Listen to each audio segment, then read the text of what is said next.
हर बड़ी शोहरत के पीछे एक गुनाह का साथ होता है। पता चला कि लोग क्यों कहते हैं किस्मत बहादुर का साथ देती है। जिसमें गुनाह करने का साहस होता है, किस्मत उसका भी साथ देती है, क्योंकि उस गुनाह के लिए वो अपना सब कुछ दांव पे लगा देता है। ये कहानी हैदराबाद के एक बैंक के रिलेशनशिप मैनेजर की है, जिसका नाम है सूर्या। सूर्या की गर्लफ्रेंड का नाम है स्वाति। इनके रिलेशनशिप को 5 साल हो गए हैं। स्वाति किसी और बैंक में काम करती है, लेकिन कुछ दिन बाद उसके बैंक में ज्वाइनिंग देने वाली है। एक आदमी की एंट्री होती है, वो है बॉब, सूर्या का बेस्ट फ्रेंड। उस बैंक में एक मैनेजर है जिसे सब नागिन कहते हैं। उसका एक जासूस है पंकज, जो सब एम्प्लॉइज की जासूसी करता है। नागिन सूर्या की नौकरी छीनना चाहती है, मगर लक अभी तक सूर्या का साथ दे रहा है। स्टोरी अब शुरू होती है। स्वाति सूर्या को कॉल करके अपने बैंक बुलाती है। सूर्या पूछता है क्या हुआ।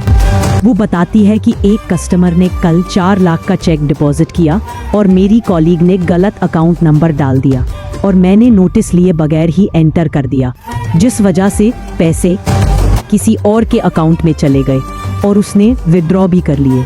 अब वो पैसे मेरे से मांग रहे हैं। अकाउंट होल्डर भी गरीब होता है, इसलिए सूर्या इससे वादा करता है कि अगले 1 घंटे में वो उसे पूरी रकम वापस करेगा। लेकिन स्वाति मना करती है कि ऐसा ना करो, मैं देख लूंगी। मगर सूर्या हेल्प करता है। जिसके अकाउंट में पैसे गए उसका नाम होता है बेनी डिसोजा। उसकी सिर्फ निकाली जाती है। सूर्या स्वाति से कहता है कि अपने चेक पे 4 लाख लिख दो। स्वाति कहती है मेरे पास सिर्फ 12,000 है। वो कहता है जो कहता हूँ वो करो, अपना चेक कैश काउंटर पर दो, स्टैम्प रिसीप्ट जरूर लेना। वो अपनी कॉलीग को कॉल करता है और कहता है कि इस चेक को एंटर कर दो और कोई पूछे तो कहना sorry type of error. Swati को फोन करके कहता है कि तुम मैनेजर के पास जाओ और 4 लाख उधार मांगो। वो देने से इनकार कर देता है, ये कह के कि तुम्हारे पास सिर्फ 12,000 है, 4 लाख कैसे वापस करोगी। अकाउंट में 4 लाख है ही नहीं तो लेजर अकाउंट में कैसे रिफ्लेक्ट हो सकता है। शाम तक 4 लाख मेरे बैंक में डिपॉजिट हो जाएंगे, फिर मैं वापस कर दूंगा। फिर वो उससे दे देता है और वो अकाउंट होल्डर को दे देती है और वो कहता है इसमें कितने पैसे मिलेंगे। सूर्या कहता है 12 लाख। बेनी कहता है आधा आधा कर लेंगे। सूर्या कहता है मैं कर दूंगा सर। सूर्या कहता है कि मैंने RN कॉन्फर्मेशन का मेल भेजा है, ओके कर दीजिए, बाकी सब मैं देख लूंगा।